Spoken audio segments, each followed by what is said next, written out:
A partir de este momento, usted será testigo de un interesante debate sobre un tema político de interés general. Cara a cara está en el aire.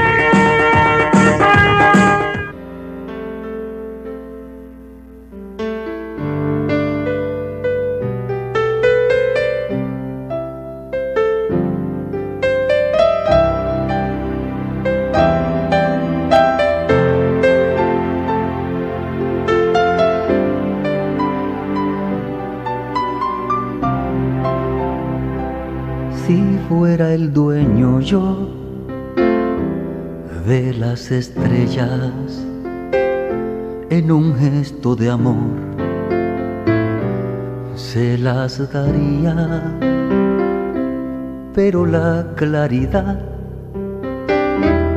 del firmamento, ¿cómo lo sabe usted? No es solo mía. Le diera un corazón tallado en oro, un hermoso tesoro como ofrenda, pero tengo el temor que usted no cuide de un corazón tan duro que no sienta,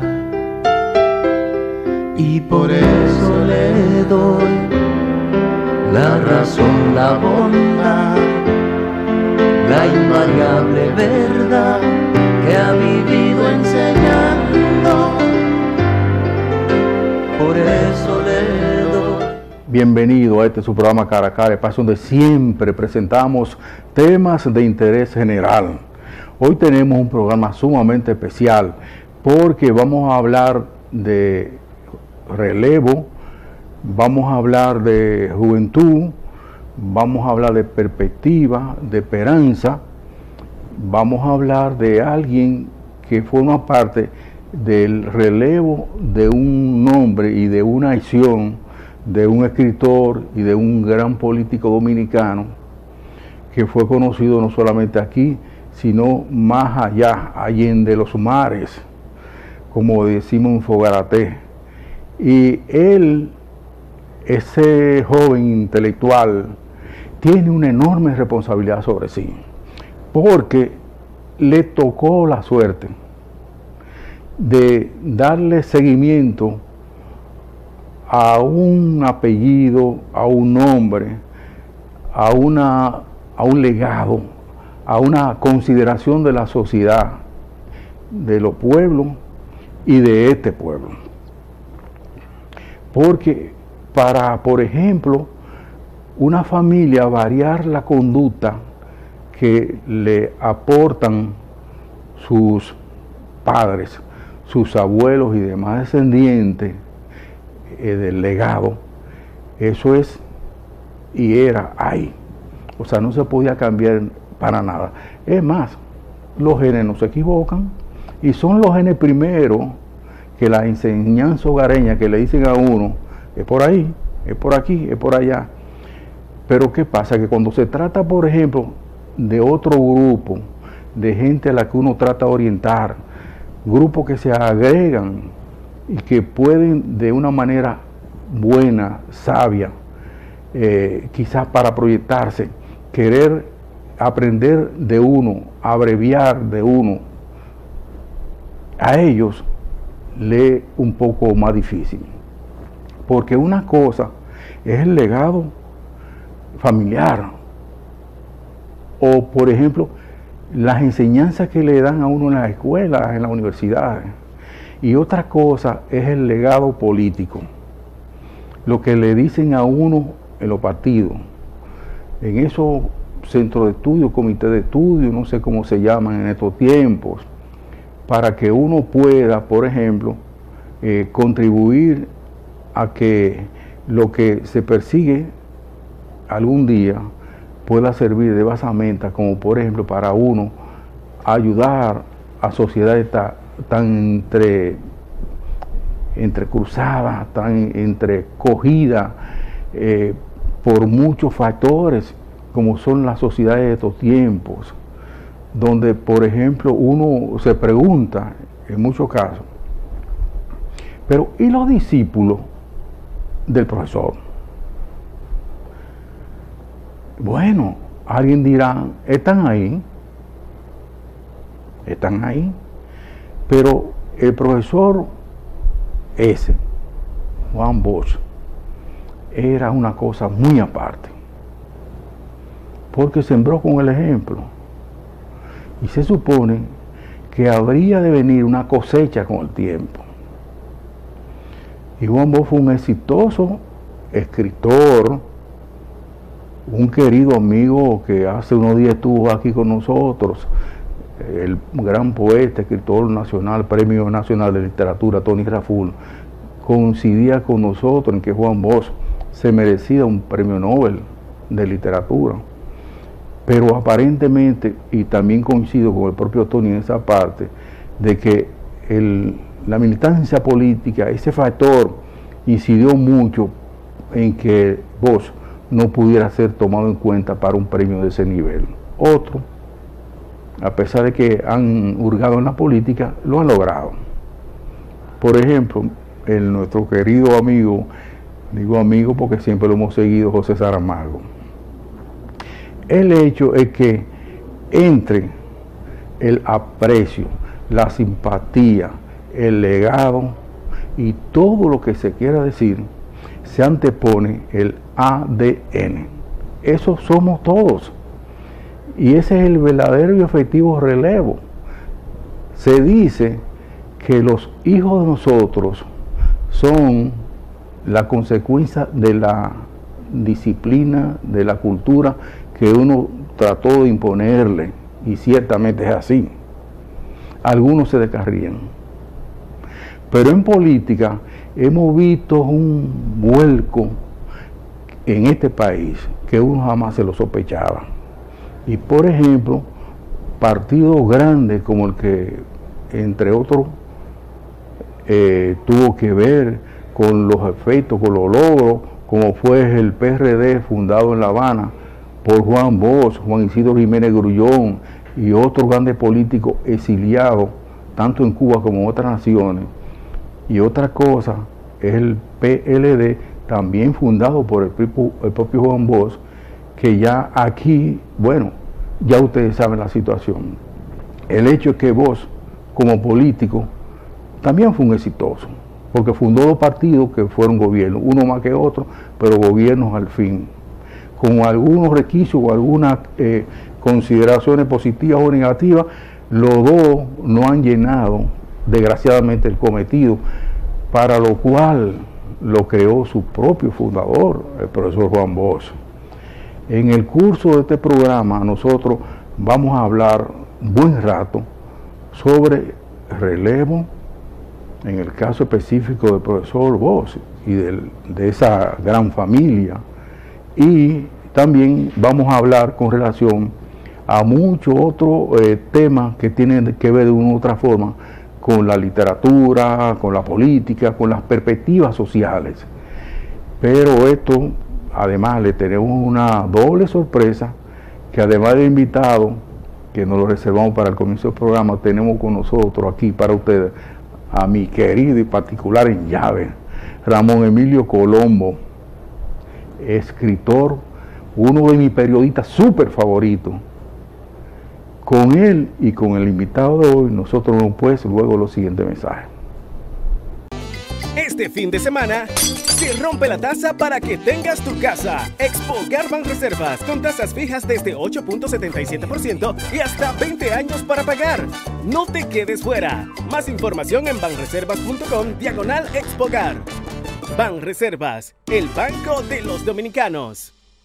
Bien, vámonos a Moscú y San Petersburgo, del 25 de junio al 3 de julio del 2019, en lo que será viaje del verano de la nostalgia, para recordar cómo fue la Unión Soviética, qué subsiste en la Federación Rusa actual de Vladimir Putin, y compararla con el capitalismo que está instaurándose en dicho gran país.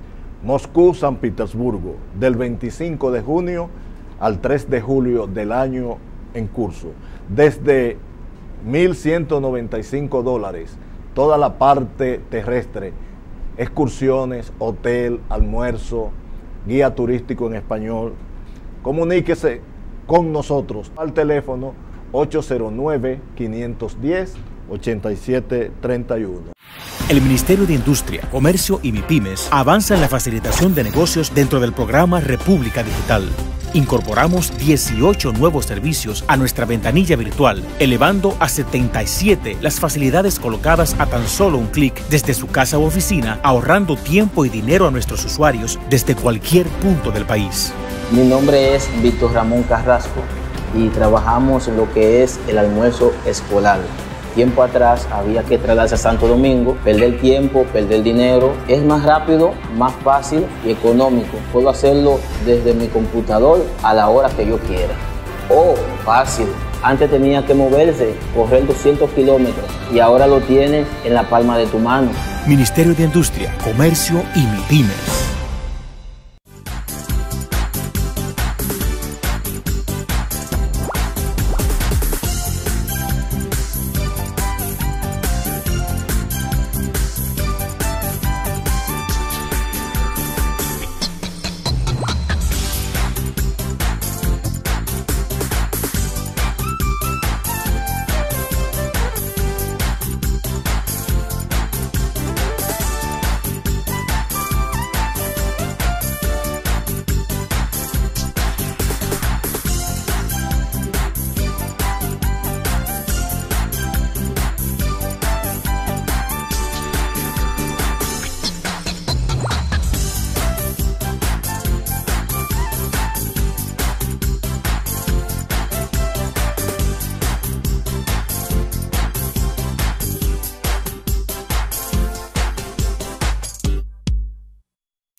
El Banco Central mantiene la estabilidad de precios. Es su misión principal, establecida en la Constitución de la República Dominicana y la Ley Monetaria y Financiera número 183-02. Los precios estables protegen el valor del dinero de las personas y las empresas, dan certidumbre al mercado y facilitan el comercio. Banco Central de la República Dominicana, por la estabilidad y el crecimiento. ¿La conoces? Primero lo planearon todo.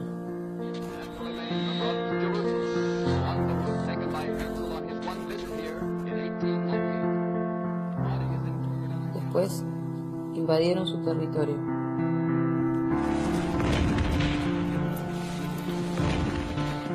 Quisieron borrar su historia, como si nunca hubiese existido.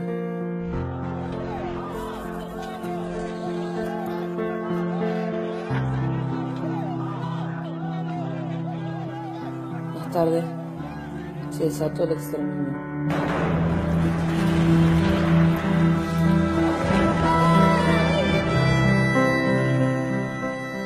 Los acusaron de terroristas.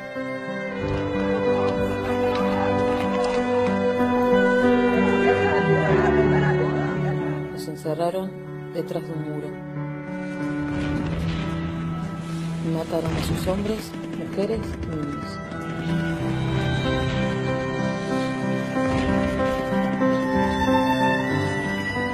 Y aún así, no pudieron destruirlo.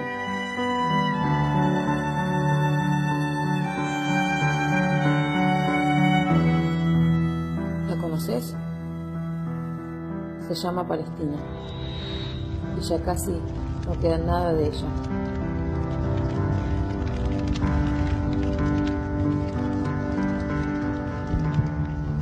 Pero su corazón todavía está latiendo. No permitas que deje de latir. Mi corazón con Palestina. ANUR TV.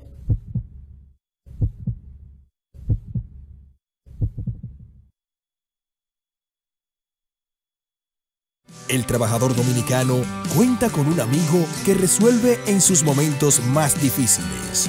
Nunca hemos visto que trabajadores que nosotros hemos intervenido para que la ARL le busque solución, se le ha dejado de buscar solución. La ARL funciona, que la administradora de riesgos, que ese seguro funciona. Administradora de riesgos laborales, garantizando que miles de dominicanos hagan su jornada sin la más mínima preocupación. El asesinato de periodistas le arrebata a usted el derecho a la información. La indiferencia es cómplice de la impunidad. Para que la impunidad no vuelva a ser noticia, participe de una campaña internacional. Entre a impunidad.com. No más impunidad. Sociedad Interamericana de Prensa.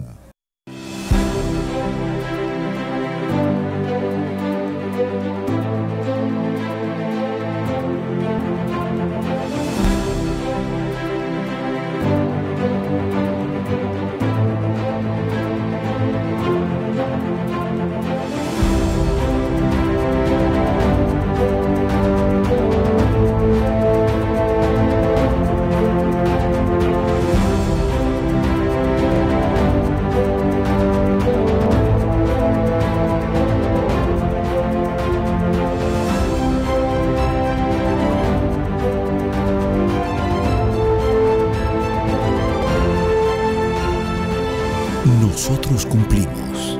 Cumple con tu parte. El agua es vida. No la desperdicies. Corporación del Acueducto y Alcantarillado de Santo Domingo, CAS.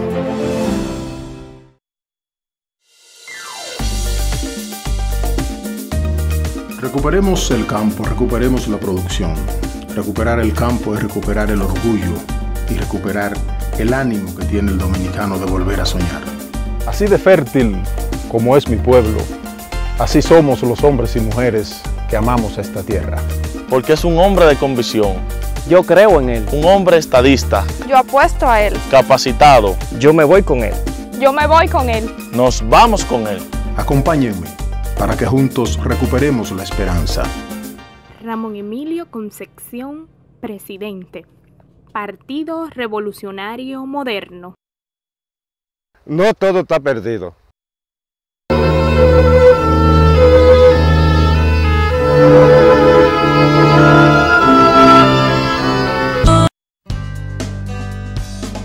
Hoy es la oportunidad de estar con los que quiero. Hoy doy un paso hacia mis metas. Hoy apoyo a los demás. Hoy se toman grandes decisiones.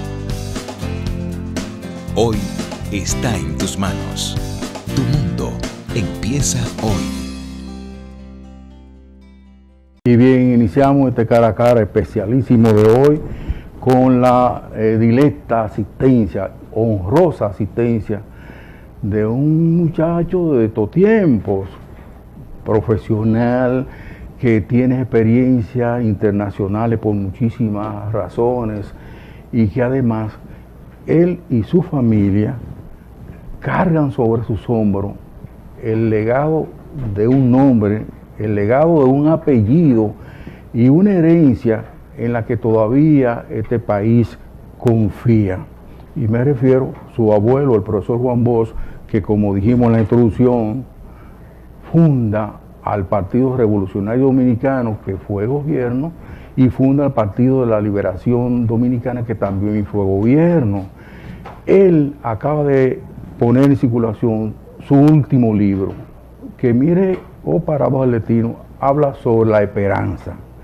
Pero primero, y con la honrosa presencia del querido amigo Ramón Emilio Colombo, primero Matías, ¿qué significa para ti ser nieto del profesor Bosch y de la enorme responsabilidad de darle seguimiento a las ideas del maestro y al legado de ese apellido y de esa familia, su legado político, su legado como escritor? Muchísimas gracias, un placer estar en este programa con usted y con Ramón Colombo, que un gran amigo y una persona muy respetada por todos nosotros. Me parece que la pregunta que me haces es una pregunta que cae de cajón, como se puede decir. ¿Qué significa para uno ser nieto de Juan Bosch, familiar de Juan Bosch? Yo lo que puedo señalar es que no todas las generaciones tienen la dicha de cohabitar en el mismo tiempo y en el mismo espacio con figuras que inspiran a creer en la especie humana y a creer en la esperanza. La historia de la humanidad tiene épocas grises, épocas negras, y yo creo que es un privilegio de quienes así lo han disfrutado, poder haber coincidido, incluso haber conocido personalmente a figuras que para mí, como en el caso de Bosch, encarnan confianza en la humanidad, confianza en la virtud de la humanidad. Y pasa así como con Bosch y con muchas otras figuras.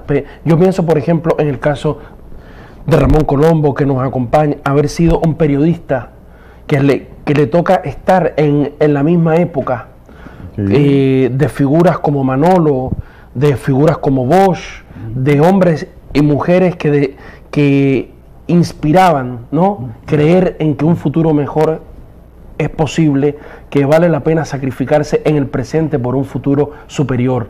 Yo creo que eso es una dicha, como te digo, una gran suerte.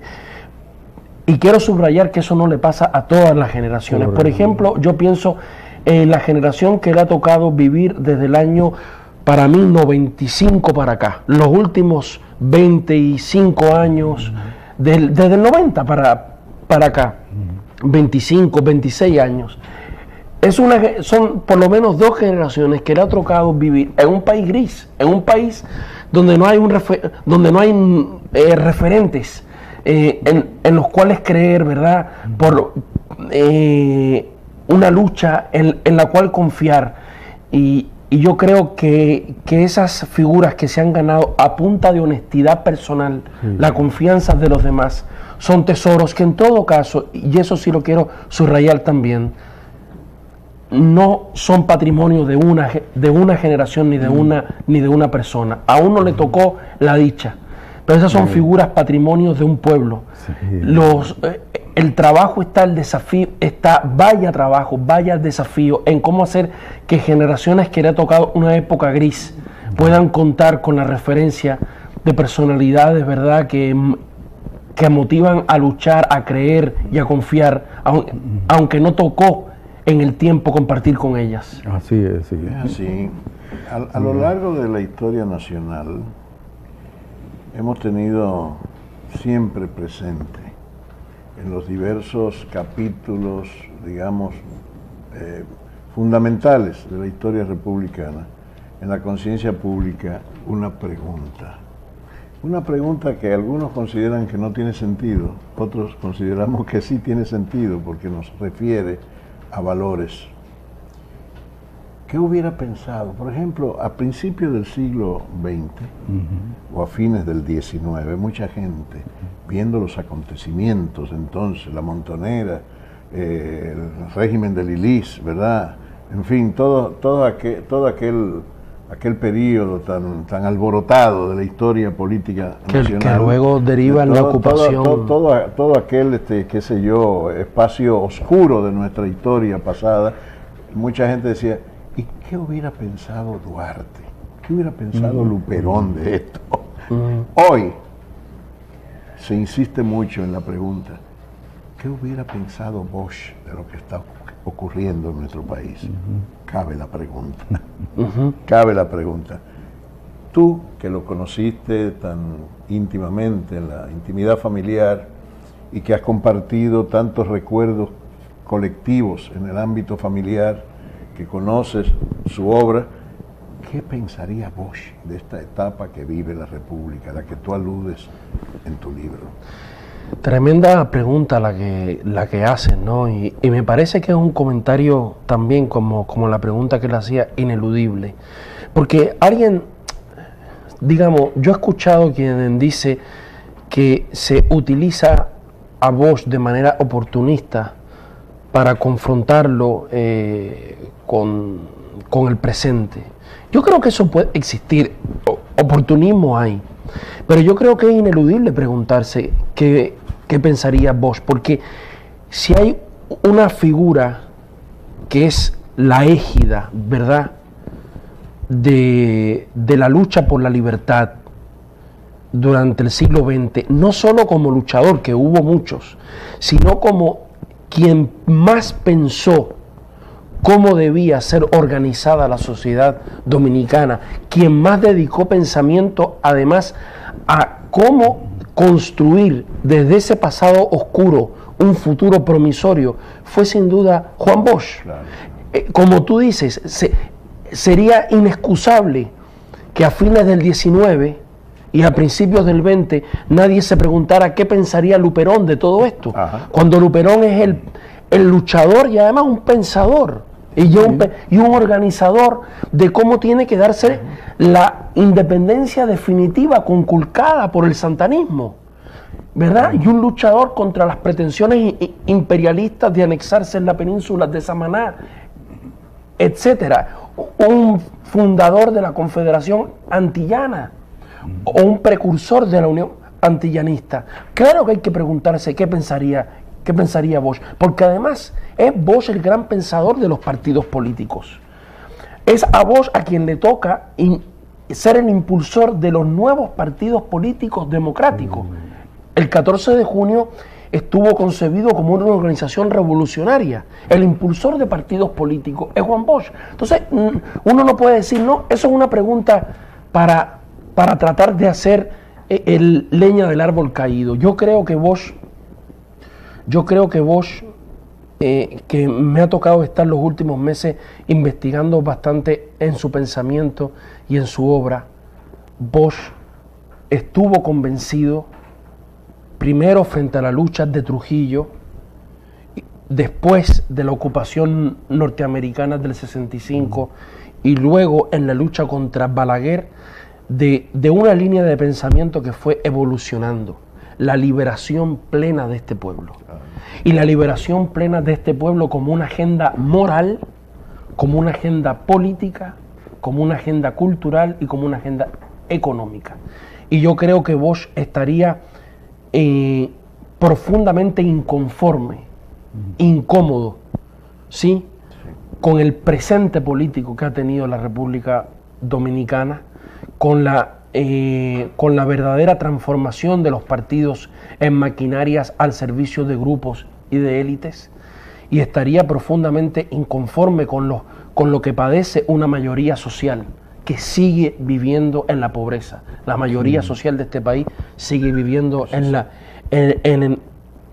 pobreza. La lucha por la liberación, que es una lucha que en su pensamiento va evolucionando después cuando adopta el marxismo, ¿verdad?, posterior a 1965, la radicaliza más, la profundiza más.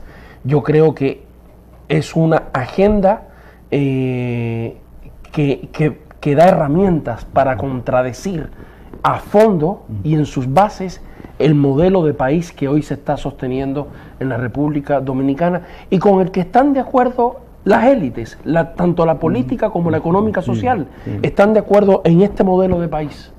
Sí. Pero ¿y ese legado político, cultural y como ser social que no solamente le deja tu abuelo, el profesor Juan Bosch, a ustedes, sino al país, a esos dos partidos, específicamente al último, el Partido de la Liberación Dominicana, el PLD, que era en el cual la gente ya, en esta última etapa del profesor Bosch, tenía cifradas sus grandes esperanzas, porque Bosch lo enseñó a hacer otra cosa. Y como tú has señalado, entonces eso no responde a lo que uno está observando. ¿Qué hacer? Dijo también un conocido escritor en el que vos creías. Gran líder, ¿no? Vladimir Ilich Lenin. Mira, yo he estado dando bastante seguimiento al caso de España con Podemos. El caso de Podemos, ¿verdad? Sí. Y cómo un partido pequeño de 2 años de existencia logra ser la tercera fuerza política en un país donde 2 partidos tenían consolidado un gran poder desde el año 78 para acá. Y su secretario político, Íñigo Errejón, decía en una entrevista que yo estaba viendo que un cambio político es primero un cambio cultural y después es institucional. Que un proyecto político es primero un proyecto que lidera en lo cultural y después lidera en lo institucional y en lo organizativo. Digo esto porque yo estaba pensando la gran claridad que tenía Bosch en todo ese trabajo de orfebrería y de artesanía que fue la construcción del PLD.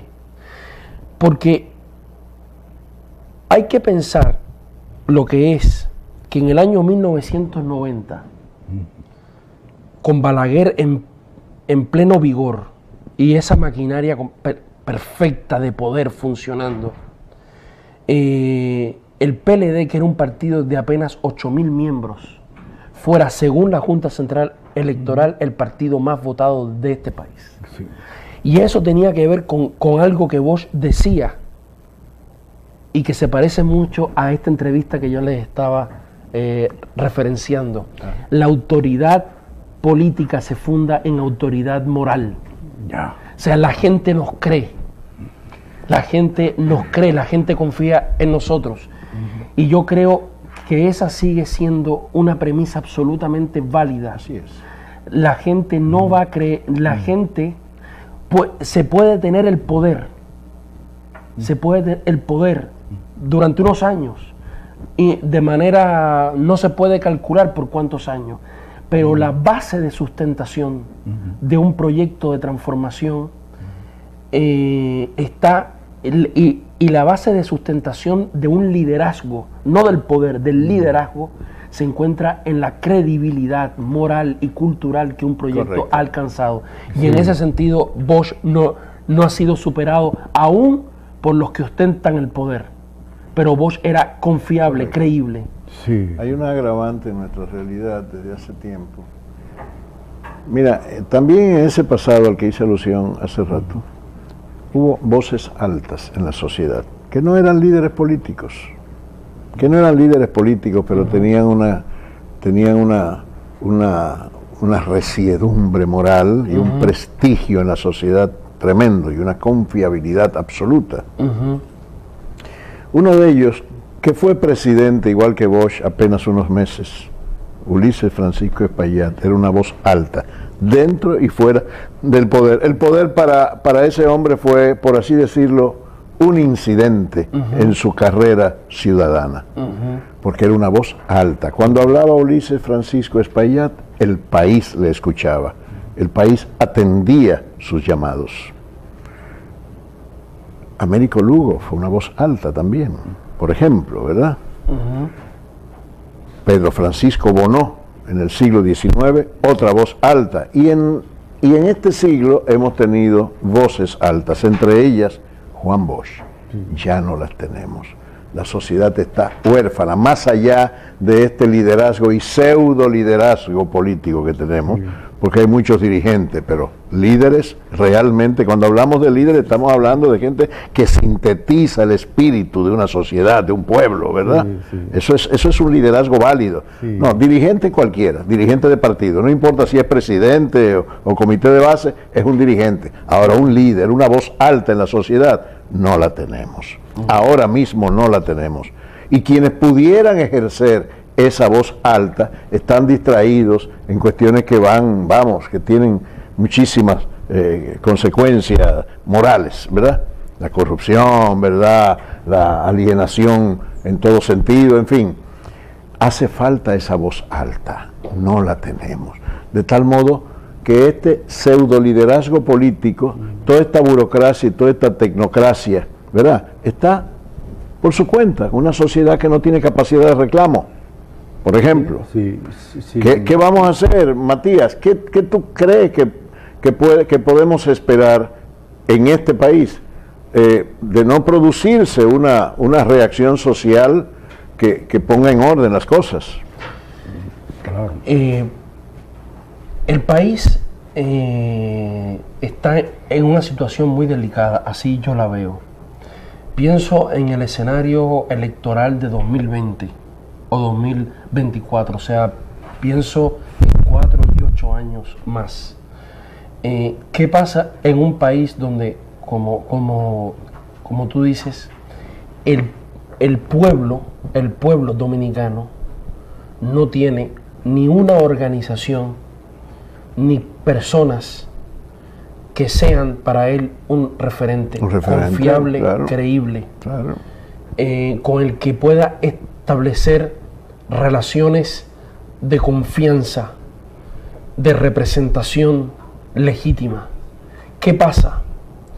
Ese es un terreno que siempre en la sociedad dominicana y en las sociedades latinoamericanas en general han sido momentos fértiles para el reforzamiento de las oligarquías, sino de la imposición de proyectos autoritarios. Ajá, así es. Porque, digámoslo claro, la élite de este país está muy bien organizada, tiene intereses muy definidos. Ahora vemos, por ejemplo, cómo la élite está a una sola voz reclamando la ley de partidos. Pero la mayoría del pueblo, la mayoría que es el pueblo dominicano, carece de absoluta organización y además, como tú decías, carece absolutamente de voces altas que lo representen, claro, de voces que lo representen. ¿Qué está aquí amenazado? Entonces, la democracia, pero en el sentido no necesariamente de un régimen despótico, no. La imposibilidad de que la mayoría tenga voz y voto es la ausencia de democracia. Es peligroso, y te digo que se hace urgente pensar en esto porque lo que viene para el país, yo lo vi con mucha claridad, por ejemplo, en la elección del alcalde de la capital. Hay unos vacíos que son el espacio propicio para que factores de la oligarquía nacional, por ejemplo, impongan personalidades sin ninguna trayectoria política. Nadie sabe qué hay detrás de esos proyectos. ¿Para qué decir la posibilidad de que empresarios de la política terminen tomando control incluso de la presidencia de este país? No digo políticos ligados a empresarios, ni empresarios ligados a la política, sino los que han hecho de la actividad partidista una empresa personal. Sí. ¿Para qué decir la posibilidad de un narcoestado, ¿verdad? De un narcogobierno. Es decir, yo creo que tenemos que estar muy preocupados por la situación y lo que urge, saco de tu preocupación, Ramón, es la posibilidad de darle expresión en términos de ideas, de valores y de organización a las profundas calamidades que este pueblo vive, pero para las cuales no tiene ningún canal de representación. Mira, la pregunta yo tengo que hacértela, hace mucho tiempo que quería hacértela, en lo privado, y ahora te lo voy a hacer en lo público. Sí. Hay un agravante, a lo público te la voy a hacer. Sí. Yo he observado tu trayectoria, Matías, desde que supe de ti por primera vez. He visto tu trabajo, he visto tu apasionada preocupación por las cosas de nuestro país, he visto tu obra. Tu último libro fue, para mí, es una obra muy importante a tomar en cuenta para interpretar nuestra realidad actual. Y he visto tu trabajo muy consecuente con lo que hizo tu abuelo, ¿verdad?, en el campo de la cultura, del fomento de la cultura, en fin, del impulso de las ideas. ¿Por qué tú no te has lanzado específicamente al oficio político? Porque hasta ahora en República Dominicana no ha aparecido, no solo para mí, yo creo que para la inmensa cantidad, no es la situación que tú viviste, porque tú viviste, es un escenario en que la mayoría de las personas de mediana edad y de la juventud, que es la edad en la que uno normalmente se integra a la política, no reconoce en en el ámbito que le rodea, no reconoce un instrumento político que coincida con sus formas de pensar, y yo creo que sobre todo con los valores, es decir, con valores esenciales de esencia, incluso que yo creo que la mayoría de la gente tiene. O sea, en este país nadie se puede llamar a engaño. En este país hay partidos que mueven muchos votos, pero en este país no hay ningún partido que sea como tal, porque ningún partido cuenta con membresía, mucho menos con militancia.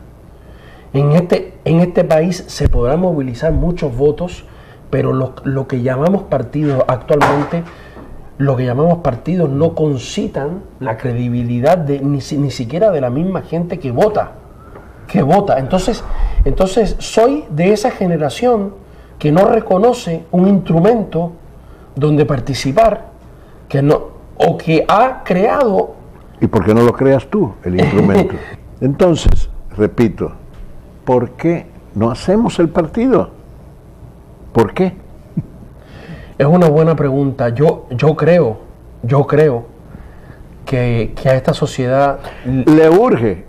Escúchame, es urgente, ¿eh? Pero le han pasado cosas muy serias que han impedido el surgimiento de alternativas, que harían mucho más interesante la realidad política. Parte de eso lo trato en el libro. Yo creo que aquí, por ejemplo, algo que no pasó en España, ya que preguntas por el caso de Podemos, ¿verdad? Ajá. De por qué se ha sido posible, es porque aquí se instaló una verdadera ideología de la derrota. ¿Tú sabes lo que es para este país, por ejemplo, ser convencidas las fuerzas democráticas, más allá de sus divergencias, las bases peledeístas, las bases PRDistas, que eran en sí la base social del pensamiento de la postura, de la posición política democrática dominicana, se les convenciera de que Balaguer era el gran referente a respetar, a admirar y a agradecer? Por ejemplo, aquí hubo una guerra simbólica, cultural, ideológica, contra todos los soportes y todos los pilares en que se sostenía la moral democrática de un sector importante de la sociedad, que fue desmoralizado, envilecido, sometido al discurso de todo esto fue muy lindo pero no sirve, con esto no se gobierna ni se gana nada. Y yo creo que es necesaria toda una reconstrucción, todo un trabajo de reconstrucción, pero yo creo que tu pregunta, como quiera, es muy válida y es ineludible. Es decir, no se puede mantener durante mucho tiempo la posición de todo lo malo que ha pasado y no hacer nada, porque si no se va a transformar eso en una excusa para lo imperdonable, que es la inacción generacional. Correcto. Miren, hemos hecho referencia al último libro de Matías, Por el derecho a la esperanza. Escritos urgentes sobre política, y de eso estamos hablando. Y me gustaría un poco resumir en la contratapa el texto, ¿verdad?, que lo acompaña. Lo que hay en República Dominicana no aprueba los preceptos elementales de la democracia. Esa es la primera línea. Una oligarquía económica gobierna la mala vida de la inmensa mayoría de los dominicanos. En estos 25 años, una corte de mediocres dirigentes políticos, de tecnócratas, de emprendedores de éxito fácil y de nuevos pseudointelectuales dan oxígeno a esta democracia bastarda. Me gusta el término. Para los amigos y amigas que se avergüenzan de todo esto, aquellos con quienes, dice Matías, he compartido largas horas de charlas y de sueños, y para todos los cómplices anónimos y silenciosos, van estos textos. Sí, efectivamente, este libro debe ser motivo de interés para toda persona que quiera hacer conciencia de este momento que vivimos. Está muy bien documentado, muy bien orientado en la interpretación de los acontecimientos que han llevado a la sociedad dominicana a este periodo, qué sé yo no sé cómo llamarle, semibarbarie ciudadana, yo he usado mucho ese término, asfixia moral, una sociedad en la asfixia moral, yo no sé, pero la crisis que vive la República Dominicana va más allá de lo político, vive una crisis espiritual, vive una profunda crisis de valores. Bosch me decía a mí, angustiado, en el año 85, Colombo, estoy muy preocupado. El léxico del dominicano de los años 50 era de 3.000 palabras, hoy apenas tenemos 500 palabras en nuestro vocabulario. De seguir como vamos, la degeneración cultural humana de este pueblo nos va a llevar a la barbarie, claro, decía Bosch. Claro. Y el libro, el derecho que tenemos a la esperanza, no va a perder nunca actualidad a propósito de. Ahora, una obra igualmente importante y quizás cumbre entre las tantas y tantas obras de tu abuelo, el profesor Bosch, hablaba sobre la composición social dominicana. Claro. Decía tu abuelo en ese hermoso e importante trabajo que Trujillo tenía esto como una finca, y habían 30 y cuantas empresas que eran muy productivas cuando el país decide salir de él. Pero en poco tiempo, el grupo que eran los discípulos de Bosch, entre otros, decide salir de esas empresas. Pero, ¿por qué? ¿Qué pasó ahí? Pero tenía que ser alguien como ese, que yo te entregué una copia a propósito de declaración de bienes jurada, que voy a leer 3 líneas nada más. Esto se lo consiguió en la Universidad de Minnesota un dominicano que coincidió por allí en una charla que estaba dictando nuestro amigo Andrés Le Mateo, y entre otras cosas decía esto con relación a tu abuelo, la declaración de bienes. 1, una mesa de metal de hierro con tope de vidrio, ¿es verdad? 6 sillas de hierro, 2 mesas más del mismo material, 2 mamparas, una de tela, otra de pajilla con marco de madera, una alfombra de guana, entre otros y otros. La cuenta bancaria, al momento de Bosch ser derrocado, era de 60 pesos. 60 pesos, un 6 con un 0.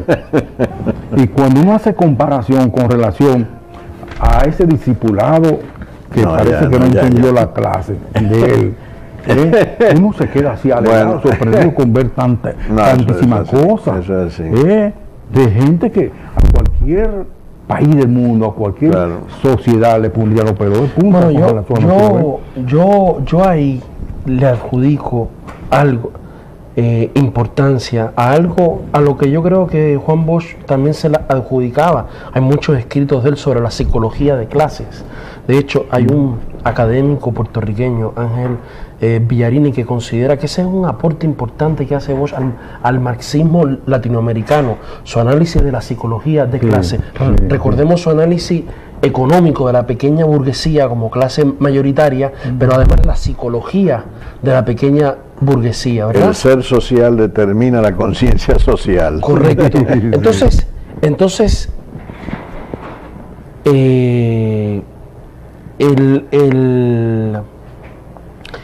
caso es que a la pequeña burguesía le es posible, no le es muy difícil desclasarse. ¿Sí? Hay su ausencia de base económica la empuja permanentemente con desesperación a la búsqueda de ascenso, la búsqueda desesperada de ascenso en la escala socioeconómica. Y eso no ocurre solamente como un desclasamiento material, sino como un desclasamiento ideológico.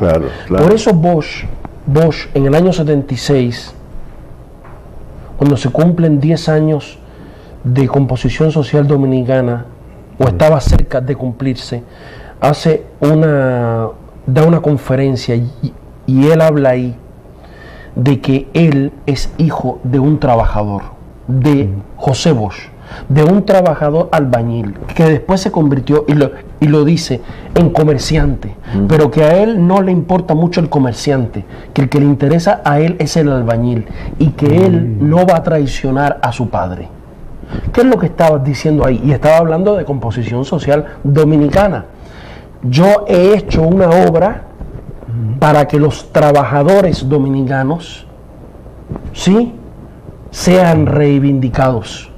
Para eso yo tengo que mantenerme ideológicamente y ojalá materialmente lo más próximo a la condición de un trabajador. Claro. La percepción, ¿sí? La percepción, y por eso, no es el problema de Bosch con lo material durante muchos años, no era una cuestión de austeridad personal, de frugalidad, como lo tratan de presentar, no es eso. La cuestión de Bosch era una cuestión política, en la medida en que yo me mantengo distante de la pretensión pequeño burguesa de ascender en bienes materiales y como resultado de ello desclasarme políticamente e ideológicamente, claro, estoy dando una lucha, ¿sí?, contra lo que hace que esta sociedad sea una sociedad conservadora que no se transforma. Eso sí. Y una sociedad que confía en caudillos, que le ofrece beneficios particulares con tal de concentrar el poder. La lucha de lo material cotidianamente de Bosch era una lucha ideológica y política. Sí. Y por eso es ese el presidente que derrocan, un presidente que tenía una mesa de hierro con seis sillas y una cuenta de 60 pesos. Sí. Y por eso, siendo presidente del PLD, no tenía carro particular, tenía un carro asignado que era del partido y que yo lo vi, porque tú me preguntabas por mis vivencias personales, y se cumplía un determinado periodo de desgaste de ese vehículo se le cambiaba al profesor Bosch y ese vehículo se devolvía de la casa de Juan Bosch al partido, para uso del partido. Nunca utilizó ni compró bienes particulares ni tampoco se los apropió. La casa de paseo de los locutores, su única casa propia, fue fruto de una colecta. De dinero. Yo lo recuerdo. No se la pudo comprar porque él no tenía para lo recuerdo entonces, cuando uno observa esa conducta en el líder del partido y en el gran encausador de masas, como fue el profesor Bosch, entonces uno ve cómo esta gente le iba enrotrando a uno su riqueza ante una persona, por ejemplo, como fue su propio maestro, que era una persona austera. Ahí vemos, ahí estoy yo, entrevistando al abuelo, aquí estamos entrevistando al nieto. Pero ese escaparate del libro está ahí, es el que menciona. Eso es la pensión. Exacto. Ahí es la sencillez de profesor Bosch. Esa era la oficina de él en la San Nicolás Penson número 60, después de la embajada de Estados Unidos en aquella época. Sí. La gente que está ahora haciendo un uso o desuso de la herencia de tu abuelo, ¿cuál es la percepción tuya con relación a ese grupo, a ese sector? Yo lo veo como un problema bastante generalizado en todo el liderazgo, el liderazgo del proceso democrático dominicano que abandonó un compromiso fundacional. O sea, no lo veo particularizado en un partido. Hay responsabilidades mayores, pero no lo veo particularizado en un partido ni en un cierto momento. Debo recordar también lo que pasó con el PRD. Igual. Con el PRD, ese es el partido fundado en el año 39 y es el partido con el que se termina masacrando al pueblo en el 84. Aquí, del cual Bosch sale en el 1973. Es decir, definitivamente hay una derrota histórica que hay que reconocer. El proyecto democrático no tuvo relevo político, ideológico y ético, no lo tuvo, y ese relevo va a haber que construirlo. Ese es un trabajo refundacional, construirle un relevo a un proyecto democrático que no lo tuvo en el momento que necesitó tenerlo y que ahora va a haber que parirlo en condiciones más adversas, pero es, ya que hablábamos del caso de España, así como el proyecto republicano democrático derrotado por el golpe de Estado de Franco hace 80 años, quizás se está reconstruyendo 80 años después, con la construcción de Podemos, y más que con un partido político, con el nuevo planteamiento de la necesidad de retomar la propuesta de radicalizar la democracia en un país, que la democracia no es el hecho electoral, que la democracia es la posibilidad de que las mayorías vivan en justicia plena y que sea la voluntad de la mayoría la que gobierna, no las voluntades de las minorías, aunque las mayorías voten. Así es. ¿Eso es lo que está pasando ahora o podría esperarse de que algún día pueda suceder en este país? Ojalá, ¿verdad? Que suceda. Ojalá. Por eso el título de tu importante obra. Esa es la esperanza. La esperanza. Por el derecho a la esperanza. Por el derecho que tiene el pueblo a la esperanza. Nada, darte las gracias por tu participación en este espacio, y después de este programa entonces nosotros podemos alientar un poco las esperanzas, renovar los bríos y ver que no todo está finiquitado, como dicen los abogados, sino que por el contrario, nosotros tenemos que seguir la lucha como quizá lo hubiera deseado el profesor Bosch y como siempre lo propuso, hasta los extremos, no importa lo que suceda. Darte a ti las gracias, Matías. Muchas gracias a ustedes por tu participación en este espacio. Igualmente la grata siempre compañía de nuestro querido amigo Ramón Emilio Colombo. A usted nos vemos pues en otro cara a cara. Okay.